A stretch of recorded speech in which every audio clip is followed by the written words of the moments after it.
How do you overcome feelings of hopelessness? When you're feeling hopeless in life, what can you do to move through it?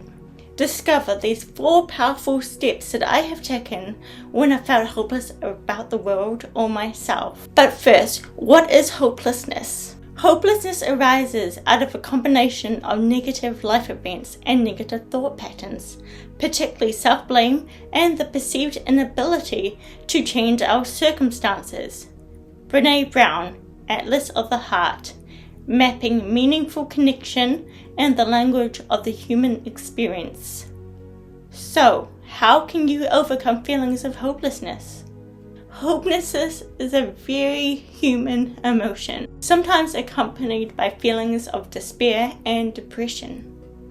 Given the world's chaotic state for the past 4 years, it's unsurprising that feelings of hopelessness have spread too. If you are feeling hopeless, please remember you are stronger than you know.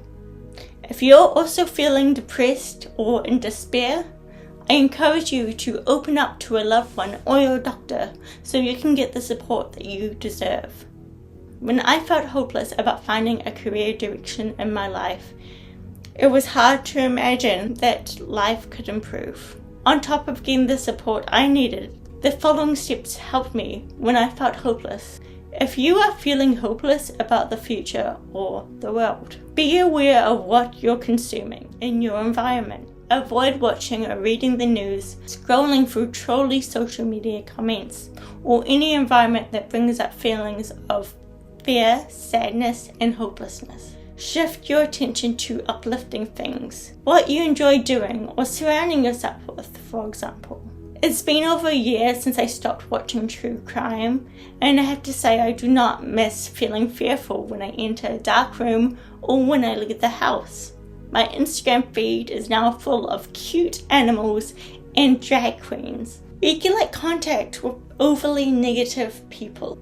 Hey, there's nothing wrong with having friends who generally have a negative outlook on life. With how the last few years have been, it makes sense for anyone to have this outlook. I have been that negative friend. However, if you're like me and you tend to focus on the negative, it can be very tempting to spiral down that black hole with them. This includes getting sucked into doom and gloom conversations. If you can't or don't want to limit contact with them, try your best to steer the conversation to more neutral topics. Or you can set an expectation and boundary about what you want to focus on when you hang out next. I've made a video on how to set boundaries and you can check it out here. Spend time with people who lift your mood. How do you know if they will lift your mood? You'll feel good and more energized after hanging out with them. So reflect on how you feel after social interaction. I see you, introvert. As a fellow introvert, I usually feel so tired after socializing anyway.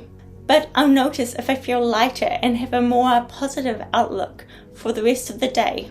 If you're feeling hopeless about yourself and your life, practice gratitude and self-appreciation with a gratitude journal.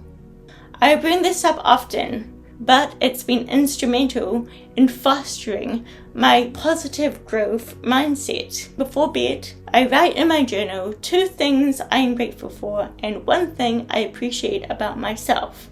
I do this at least 5 times a week, and I recommend that you make this part of your daily routine. You're forming a new habit, rewiring your brain so you can see the good rather than defaulting to a negative mindset. Be mindful of your thoughts. If you catch yourself thinking or saying, everything is hopeless or I'm hopeless, ask yourself, is this thought helpful? Note the thought as thinking or unpleasant. Or say to yourself, even though I am feeling hopeless, I honor how I feel right now. Shift your attention towards what you enjoy or refocus on another activity. If you're thinking, why do I feel hopeless? Humans are wired with a negative bias. This served us back in the hunting and gathering days. It saved the lives of our ancestors when they sensed danger. Although we are safe now from the hungry saber-toothed cat, we still focus on the negative to prepare us for flight or fight. So forming a habit of seeing the positive can feel challenging. but it's worth it for your well-being. Granted that you have the support you need for your mental well-being, if you practice just one of these steps, make it a habit and stick to it day by day, your life will improve. If you follow and adopt all of these steps, you will see yourself and the world around you from a new perspective. You will feel less hopeless. You might even feel hopeful. Integrating all 4 steps into my life has completely transformed how I feel about myself. Yes, I do worry about the future and the state of the world, but now with a stronger positive mindset and more self-awareness, I am hopeful that life can change for the better. I have the ability to change my circumstances and achieve my goals, and I believe that you can too. To recap, be aware of what you're consuming online and in your environment. Avoid environments that evoke unpleasant emotions. Focus on uplifting activities. Regulate contact with overly negative people. Spend time with uplifting friends. Steer the conversation or set boundaries and expectations when you hang out. Practice gratitude and self-appreciation with a gratitude journal. Once a day, write down 2 things you're grateful for and 1 thing you appreciate about yourself. Be mindful of your thoughts. Catch them and ask yourself, is this thought helpful?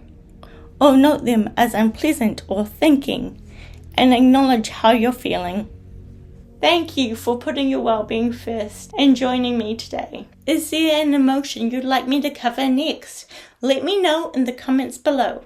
If you'd like to see more videos like this about building self-worth and confidence, you can subscribe to my channel. I'll be there cheering you on. Is your next step to set a boundary with a loved one? Watch my video on how to set boundaries with friends next.